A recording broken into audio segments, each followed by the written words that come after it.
আসসালামু আলাইকুম ওয়া রাহমাতুল্লাহি ওয়া বারাকাতুহু মিন আরাবিক সলিউশন মাদ্রাসা।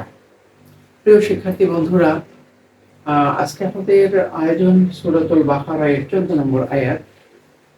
সেটি হলো ইযা লাকুল্লাযিনা আমানু ওয়া ক্বালু আমান্না। যখন তারা ঈমানদারদের সাথে সাক্ষাৎ করে তখন তারা বলে যে আমরা ঈমান এনেছি। তারা বলে আমরা ঈমান এনেছি। তো এখানে ইতিপূর্বে আমি আমরা ইজা নিয়ে যথেষ্ট শিক্ষা নিলাম। সূরা বাকারার এই 14, 13 এর 12, 11, 12 এবং 13 এই ৩টি আয়াতে ইজা এর ব্যবহার যথেষ্ট ব্যবহার রয়েছে। তো এইটি থাকার কারণে একই বিষয়ে আমরা বারবার আলোচনা করতে বাধ্য হই। তো এই ইজাটা আমি ইতিপূর্বে দেখিয়ে দিয়েছি যে ইজাটি হলো হরফে শর্ত। তার যাজাটা কি? যখন তারা ঈমানদারদের সাথে সাক্ষাৎ করে তার ফল কি হয়? তখন তারা বলে ঈমান এনেছি। তাহলে এটি হলো শর্ত। তাহলে এই পর্যন্ত হলো শর্ত, আর এটি হলো জাযা। শর্ত এবং জাযা মিলে জুমলাতুন শারতিয়া। কিভাবে? ইজাটা আমরা হরফে শর্ত, লাকু এটি হলো ফেল, এর ভিতরে আনতুম হুম হলো ফাইল, আর আল্লাযিনা আমানু তারা কার সাথে সাক্ষাৎ করে? ঈমানদারদের সাথে সাক্ষাৎ করে। তাহলে লাকু ফেল, এর ভিতর হুম ফাইল। ফেল ফাইল হওয়ার পরে বাকিটা থাকে কি? বাকি থাকে হলো মাফউলে বিহি। জি, যখন তারা সাক্ষাৎ করে ঈমানদারদের সাথে। তো আপনারা বলবেন ঈমানদারদের সাথে, সাথের আরবি কোথায়? জি, সাথের আরবিটা কোথায়? প্রিয় শিক্ষার্থী বন্ধুরা, ইংরেজিতে যেমন কিছু কিছু ভার্ব রয়েছে যে ভার্বের পরে কোনো প্রিপজিশন বসে না, ঠিক তেমনি ভাবে আরবিতেও এমন কিছু কিছু ফেল রয়েছে, সে ফেলের পরে কিন্তু হরফে জার বসে না, যদিও এখানে মা অথবা বি হরফে জার থাকার কথা। ইযা লাকু বিল্লাযিনা আমানু, ইযা লাকু মাআল্লাযিনা আমানু, এখানে এরকম একটা কিছু থাকার কথা, কিন্তু কিছুই নেই। অতএব এখানে আমাদের কোরআন থেকে আমরা শিখে নিতে পারি যে লেখাউন শব্দের পরে কোনো হরফে জার ব্যবহার হয় না। যদি কেউ করে তাহলে সেটা আসলে ঠিক হবে না। জি, তো ধন্যবাদ। তাহলে লাকু এটা ফেইলের মধ্যে হুম ফাইল, এটা আল্লাযিনা মাউসুলা। জি, আল্লাযিনা মাউসুলা, আমানু মাউসুলের পরে একটা সিলা লাগে। সেই সিলাটা কি? সেই সিলাটা মাউসুলের পরে একটা জুমলা হতে হয়। সেই জুমলাটা জুমলায় ফেলেও হবে, জুমলায় ইসমিও হতে পারে। তো এখানে আমরা দেখতে পাচ্ছি যে আমানু এটি হলো জুমলায় ফেলে। আমানু এটি আমানু ফেল, এর মধ্যে হুম ফাইল। ফেল ফাইল মিলে জুমলায় ফেলে হয়ে এই আল্লাযী মাউসুলের সিলা। মাউসুল এবং সিলা মিলে আমরা কি করব? মাফউলুন বিহি। জি, এই লাকু এটি ফেল, এর ভিতরে হুম ফাইল। এখন এই ফেল ফাইল মাফউল বিহি মিলে জুমলায় ফেলে হয়ে হলো শর্ত। আর ইজাটি হলো হরফে শর্ত। এখানে লিখতে হবে হরফে শর্ত। হরফে শর্ত। আচ্ছা, ঠিক আছে। তাহলে আমরা এই শর্ত পেলাম। এখন জাযাটা কি? যখন তারা ঈমানদারদের সাথে মিলিত হয় তখন তার ফলটা কি হয়? তার রেজাল্টটা কি হয়? তার জাযাটা কি হয়? জাযাটা হলো যে তারা বলে যে ঈমান এনেছি। তাহলে কওলু এটি হলো ফেল, এর ভিতরে হুম ফাইল, আর আমান্না এইটি কিন্তু মাফউল। কোন ফেলের মাফুল? ওই যে কলু ফেলের মাফুল। ইতিপূর্বে আমি বললাম যে লাকু এর পরে ফেল আছে, এর ভিতরে ফাইল আছে, তারপরে আর কি থাকে বাকি? বাকি তাহলে মাফুলে বিহি। এবং ঠিক তেমনি ভাবে এটা ফেল এবং ফাইল মাফুলে বিহি। এখন এই ফেল ফাইল মাফুলে বিহি মিলে আমরা কি করব? জুমলাতুন ফেলিয়া হয়ে জাযা। মানে শর্ত এবং জাযা মিলে জুমলাতুন শারতিয়া। এইটা একটি তারকিব। এবং ইতিপূর্বে আমি বলেছি এটা একটি তারকিব। আরেকটি তারকিব হলো যে এটা একটি তারকিব, আরেকটি তারকিব হলো যে ইজাটাকে আমরা কি ধরবো? ইজাটা বাক্যের প্রতি ইজাফত হয়ে থাকে। এই কথাটা আমি অনেকবার বলেছি। ইজা এটি হলো মুযাফ, মুযাফ, আর এই লাকু আল্লাযিনা আমানু এটি জুমলা হয়ে আপনার হচ্ছে কি এই মুযাফ, এটি মুযাফ, আর এটি হলো মুযাফ ইলাইহি।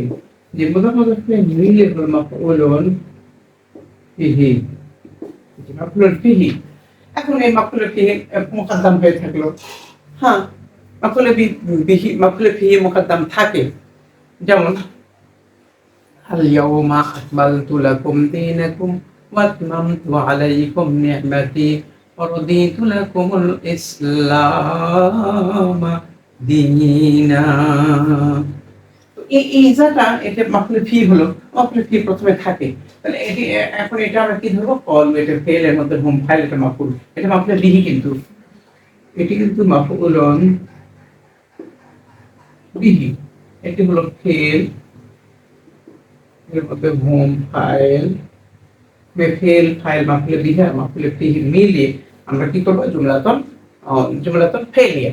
তখন এবারটা আসলে এভাবে বলবো আমরা, قالوا آمنا إذا لقوا الذين آمنوا قالوا آمنا إذا لقوا الذين آمنوا তখন তারা বলে ঈমান এনেছি যখন তারা ঈমানদারদের সাথে সাক্ষাৎ করে। তাহলে এটা আমাদের জন্য সহজ হতো, তখন এটি আমরা যদি প্রথমে এভাবে লিখতাম ক্বালু আমান্না ইযা লাকুল লাযিনা আমানু, তখন এই ক্বালু ফেলের মধ্যে হুম ফাইল এটা মাফুলে বিহি, আর এইটা এইভাবে মোজাফ ফেল মিলে মাফুলে বিহি, তখন সিরিয়াল হতো। আমি ওইটা আর নতুন করে লিখলাম না, শুধু বলে দিলাম। প্রিয় শিক্ষার্থী বন্ধুরা, এতটুকু মনে হয় আপনাদের জন্য যথেষ্ট হবে। তো ধন্যবাদ। তাহলে আমরা এই বাক্যটি শিখলাম। এখন পরবর্তী বাক্য আমাদের হাতে আসতেছে। পরবর্তী বাক্যটা হলো কি, ওয়াইজা খালাউ ইলা শায়াতিনহিম ক্বালু ইন্না মাআকুম। তো এটি অনুরূপ ভাবেই এর আগের বাক্যটি যেভাবে হয়েছে ঠিক সেইভাবেই এটা তাকিদ করা যাবে এবং হবেও ঠিক তেমনি ভাবেই। অর্থাৎ ওটা হলো হঠাৎ এই জুমলার হয়েছে। ইজাটা ইতিপূর্বে যেভাবে করে দিয়েছি, ইজা খালাউ ইলা শায়াতিনহিম ক্বালু ইন্না মাআকুম, এটা ইজাটা ওই ইতিপূর্বে যেভাবে আমি দুই ভাবে করে দিয়েছি এটা হরফে শর্ত করে। তাহলে এই পর্যন্ত মিলে আমরা হলো শর্ট করব, এই পর্যন্ত মিলে হলো শর্ট। আর ক্বালু ইন্না মাআকুম এটি হলো ক্বালু, তখন কি ধরতে হবে, ক্বালু ফেলের মধ্যে আনতুম ফাইল, আর ইন্না মাআকুম ইন্না নিশ্চয় আমরা। তাহলে ইন্না লেখার সময় কি আমরা কিন্তু এইভাবে ইন্না লিখি, এখন এখানে আমরা কিভাবে ইন্না লিখেছি, তার মধ্যে এখানে কিন্তু না রয়েছে আর কি। এই কথাটা আমরা অন্যভাবে আমরা দেখেছি, এই লেখাটা নিশ্চয়ই আমরা এই আরবিটা আমরা এইভাবে দেখেছি, ইন্নানা ইন্নানা, কারণ হচ্ছে এই ইন্নার সাথে না যুক্ত করছে, তাহলে ইন্নানা হওয়ার কথা, কিন্তু ইন্না জি এটাকে তাকফির করে ওই নুনটাকে তাকফির করে ইন্নাও পড়া যায়, সেই জন্য কোথাও ইন্না রয়েছে, কোথাও ইন্নানা রয়েছে। ইন্নানি মিনাল মুসলিমিন, ইন্নানি মিনাল মুসলিমিন কোথাও আছে ইন্নি ওয়াজ্জাহতু, দুটোই ব্যবহার রয়েছে। তো ধন্যবাদ। এই বিষয়গুলো না বলে দিলে হয় না, সেজন্য আসলে আমি তাকিবের ক্ষেত্রে এগুলো আমি নিয়ে আসি। তাহলে এই যে ক্বালু এটি ফেল এবং হুম ফাইল, ইন্নাটা হলো হরফ মুশাব্বাহাতু বিল ফেল, এর সাথে যে এই যে আলিফটা সেটা হলো ইসমুহু, আর মাআকুম এটা মুদাফ ইলাইহি মিলে হচ্ছে খাবরুহু। ইসমুহু এবং খাবরুহু মিলে জুমলাতুন ইসমিয়া হয়ে ওই যে ক্বালু ফেলের মাফউলে বিহি, ক্বালু ফেলের মধ্যে হুম ফাইল মাফউলে বিহি মিলে জুমলাতুন ফেলে হয়ে এই যে ইজা হরফে শর্তের জাযা, এই বাক্যটি হলো শর্ত এবং এটা হলো জাযা, শর্ত এবং জাযা মিলে জুমলাতুন শর্তিয়া। এটি একটি তারকিব। আরেকটি তারকিব আমি ইতিপূর্বে বলেছি যে ইজাটা মুযাফ ধরতে হয়, হ্যাঁ ইতিপূর্বে যেভাবে বলেছে। তখন কি এবারটা আমরা কিভাবে লিখব, قالوا إنا معكم إذا خلوا إلى شياطينهم। তখন এই তাকলিফটা কি হবে, এই ইজাটাকে আমরা কি ধরো মজার, আর খালাও ইলা শায়াতিনহিম এটা খালাও ফেলের মধ্যে হুম ফাইল এটা জার মাযরুর মুতাআল্লিক, এই সব মিলে হচ্ছে এই যে মুযাফের মুযাফের মিলে কি হবে, মুযাফের মিলে হচ্ছে মাফউলুন বিহি।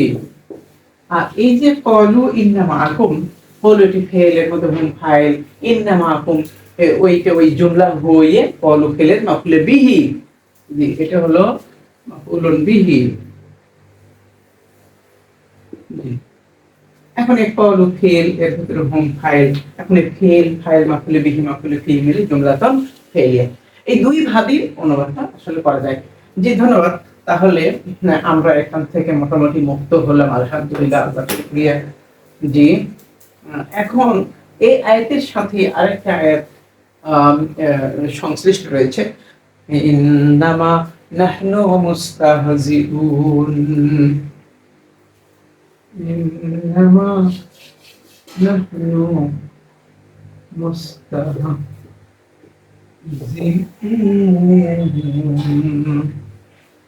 قل إنما نحن مستهزئون إذا خلوا إلى شياطينهم قالوا إنا معكم إنما نحن مستهزئون। তাহলে ইন্নামাটা ইন্নার সাথে যখন মা যুক্ত হয় তখন এই মাটা আসার ইন্নায় আমল করতে বাধা সৃষ্টি করে, এটাকে মায়ে কাফা বলা হয়। তখন এক নাহনুটা আমরা ধরবো কি মুক্তাদা, এখন যেহেতু এই সে কোনো কাজ করতে পারছে না মুক্তাদা, আর এই মুস্তাহজিউন এটা হলো খবর। মুক্তাদা এবং খবর মিলে জুমলাতুল ইসমি। ইন্নামাটা লেখা হবে শুধুমাত্র আদাতে হাসর, আদাতুল হাসর, ইন্নামাটা হাসর করার জন্য আসে। ইনার সাথে মা যুক্ত করলে সেটা হাসর ভাদা দেয়। তো ধন্যবাদ। আমি এই সূরাতুল বাকারার 14 নম্বর আয়াতে তারকিব করে দিতে পারায় মহান আল্লাহ তাআলার শুকরিয়া আদায় করছি, এবং পরিশেষে সবার কল্যাণ সমৃদ্ধি আরবি ভাষার ব্যাপক বিস্তৃতি কামনায়, কোরআনের আলো, আরবি ব্যাকরণের আলো বিস্তৃতি কামনায়, আসসালামু আলাইকুম ওয়া রাহমাতুল্লাহি ওয়া বারাকাতুহু।